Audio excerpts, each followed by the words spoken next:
Imagine being at a secret congressional hearing where Ripple's CEO, Brad Garlinghouse, makes a shocking announcement. When this happens, XRP will go up to $10,000. That one sentence changes the story about crypto. What is this? It is about the Draft XRP Stability Act, which is a bill that is being worked on in Congress that will change the way XRP is classified as a reserve asset, yes, along with gold and other currencies. This script breaks down the details and tells you why you should pay attention. It's not about hype. The XRP Stability Act is about making changes to the system.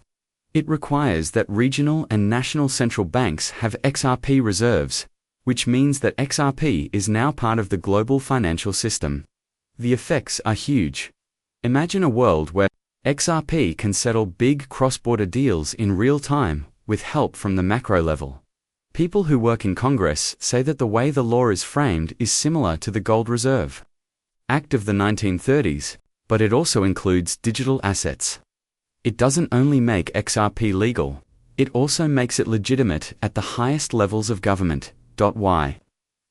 XRP is faster, more transparent, easier to track, and more efficient than fiat. Central institutions, including the Fed and the European Central Bank, are looking into how to employ digital assets. XRP reserves that are required could speed up that process. Garlinghouse's own financial modeling led to the $10,000 per XRP prediction. This is how the math works. The world's total gold reserves are close to $13 trillion. A 1% reallocation of $130 billion into XRP changes the way supply and demand work completely. When you look at the entire number of XRP tokens, this means that each currency is worth almost $8,000 right now. If you raise that amount to 1.2 or 1.5%, you'll be very close to $10,000. Keystone's problems with getting supplies and money coming in. It's not just a guess. It's real proof. And when you compare it to Bitcoin ETFs, the institutional support here is far wider since it comes from central banks and sovereign governments instead of hedge funds. Bitcoin ETFs are getting a lot of attention, but they depend on trust in the private sector. The XRP Stability Act would make digital assets a part of public policy. This is institutional adoption by design. The main part of the video changes to short clips of the transcript. The voiceover makes it clear that this isn't marketing copy. It's genuine information from the person who is in charge of Ripple's strategy. Super exposed.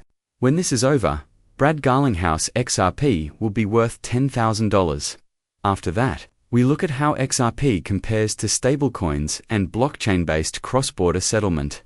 XRP is already the settlement currency for remittances and global transfers, thanks to Ripple's on-demand liquidity ODL.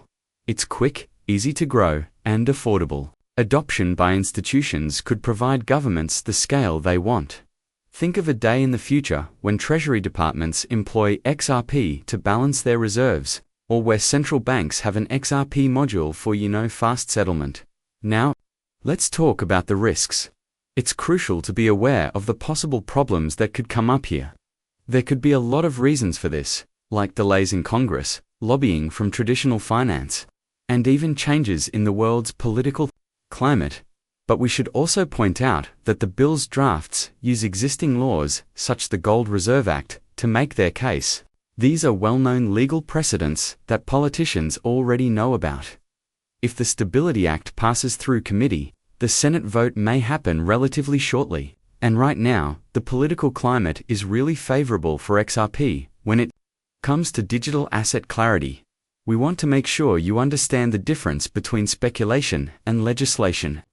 It's not exaggeration that the road to $10,000 per XRP is coding economics into law. Next, we start to model scenarios. When a central bank adopts XRP reserve mandates, three things happen in a chain reaction. As institutions buy XRP to prepare their balance sheets, the XRP market becomes more liquid, the volume of XRP rises, and the price rises faster. This demand comes in a digital asset market where supply is limited, unlike in traditional commodities. So, from 2025 to 2030, models really do run scenarios with 0.5%, 1%, and even 3% reserve allocation.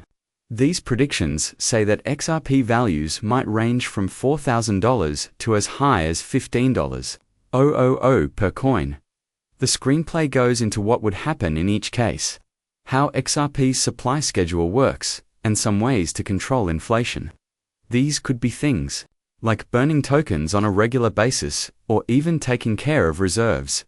We also talk about how to govern tokens.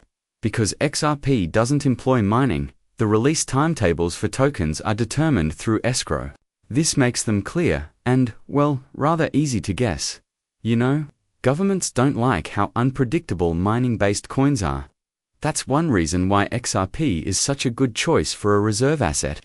It has a stable supply, which fits well with laws, therefore, it's a good choice. Next, let's talk about some of the things that people often say are wrong.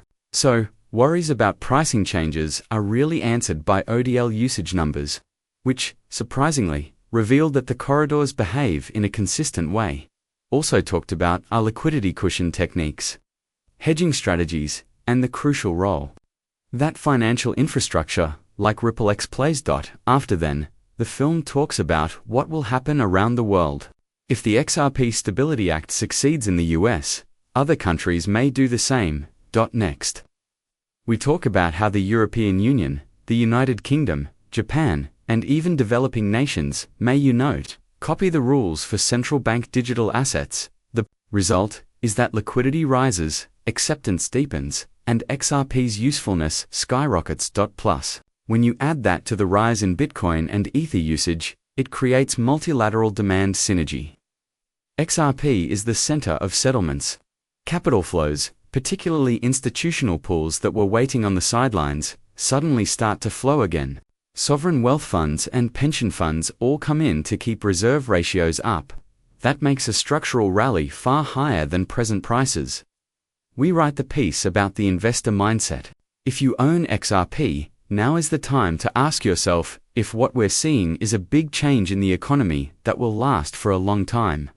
The call to action is loud yet not too loud. Buy before you have to reserve. Dollar cost averaging into a position becomes a strategy. So, just to go over the math again, converting gold to XRP isn't actually a gamble. It really has to do with laws and how central banks function. Right now, we're seeing that crypto is moving into a whole new phase. This is the institutionalization of digital assets, not just a token sitting in the corner. So the video then shows a plan, right?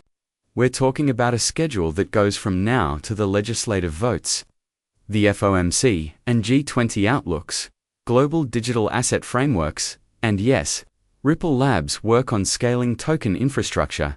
It's crucial to get people to monitor policy changes, sign up for updates, and absolutely join the XRP community to stay up to current.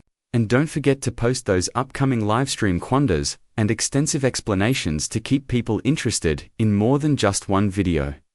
Finally, the video ends by going over some important points again. There's a closed-door transcript that backs up that $10,000 prediction, the 1% gold reserve math, the trend of central banks adopting it, and of course, institutions